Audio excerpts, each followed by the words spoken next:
দলের অনেকের নামে দুর্নীতির কথা আসছে, এই বিষয়গুলো তো আপনাদের সঙ্গে জড়িয়ে আসলে যাচ্ছে। অনেকে বলছে যে আগে যেমনটা হয়েছে এখনো তেমনটাই হচ্ছে, পার্থক্য আসলে কি হচ্ছে না? না, এটা আমি বলবো যে এটা রিউমার। কারণ হচ্ছে আপনি দেখেছেন যে যখন নাহিদ ছিল, ও যখন পদত্যাগ করলো, এর পরের এই ঘটনাটা প্রথমত হচ্ছে এই ধরনের কোনো ঘটনাই ঘটে নাই। যেটা 150 কোটি টাকার কথা বলা হচ্ছে, এরকম টাকা প্রথমত তোলাই হয় নাই, এটা একটা মিথ্যে কথা।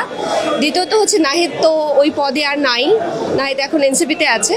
সো এরপরে 46 কোটি টাকার মতো কালকে আবার আতিকের স্ট্যাটাস থেকে যেটা দেখে বুঝলাম যে 46 কোটি টাকার মতো তোলা হচ্ছে। সেটা হচ্ছে ইলেকট্রিক বিল, যত স্টাফ তাদের বিল, বিভিন্ন বিলের খাতে এটা ব্যয় করা হয়েছে।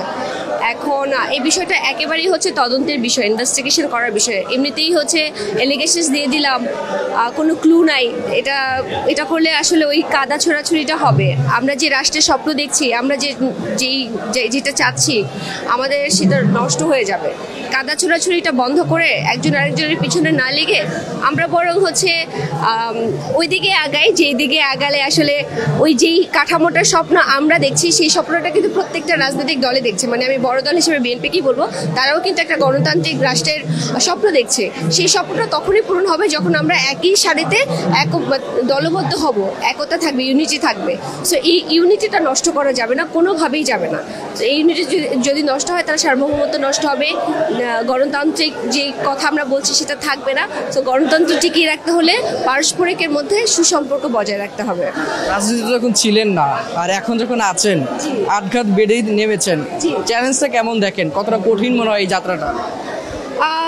আমি আসলে অ্যাজ এ উইম্যান হিসেবে বলবো, নারী হিসাবে, যখন একজন নারী রাজনীতিতে আসে তখন তার হচ্ছে চরিত্র নিয়ে কথা বলা হয়, খুব সহজেই একটা অ্যালিগেশনস দেওয়া যায়। আবার যখন একজন ছেলে রাজনীতিতে আসে তখন তাকে দুর্নীতির তকমা দেওয়া হয়। সো এই জায়গা থেকে আসলে বেরিয়ে আসা উচিত। একটু সাহস করে আমি আমার ঘর সংসার, অভিনয়, আমার যে একটা প্রমিনেন্ট একটা ক্যারিয়ার ছিল, সেই ক্যারিয়ারটাকে ওভারটেক করে আমি যে রাজনীতিতে আসছি দেশের জন্য, দেশের জন্য, মানুষের জন্য, জাতির জন্য, এটাকে অ্যাপ্রিসিয়েট করা উচিত।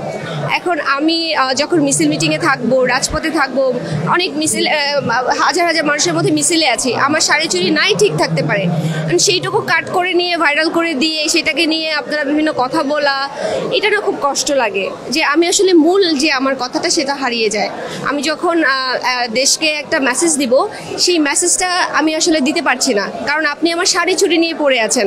যেমন নারীমূর্তির যে যাত্রাটা, সেটাতে আমি গেলাম, সেখানে একটু মানে একটা শব্দ শুধু নিয়ে ভাইরাল করা হয়েছে এবং আমাকে বিভিন্নভাবে গালিগালাজ করে বিভিন্ন কথা বলা হচ্ছে। এটা আসলে কষ্ট দেয় যে আমি আসলে নারীদের পাশে রইলাম, দেশের মানুষের কথা ভাবছি। আমি অত বড় কিছু না, আমি একটা ছোট্ট মানুষ, কিন্তু আমার এই ছোট্ট মাথায়, ছোট্ট মানুষ, ছোট্ট জায়গা থেকে, এই ছোট্ট অপরচুনিটিস থেকে আমি কিছুটা করার চেষ্টা করছি। সেটা অ্যাপ্রিসিয়েট না করে যখন আমাকে কিছু নেগেটিভ কথা বলা হয়, আমি তখন আসলে আমরা আর কি নারীরা, আমরা তখন আশাহত হয়ে যাই, আমাদের সেই স্বপ্নটা চূর্ণ বিচূর্ণ হয়ে যায়।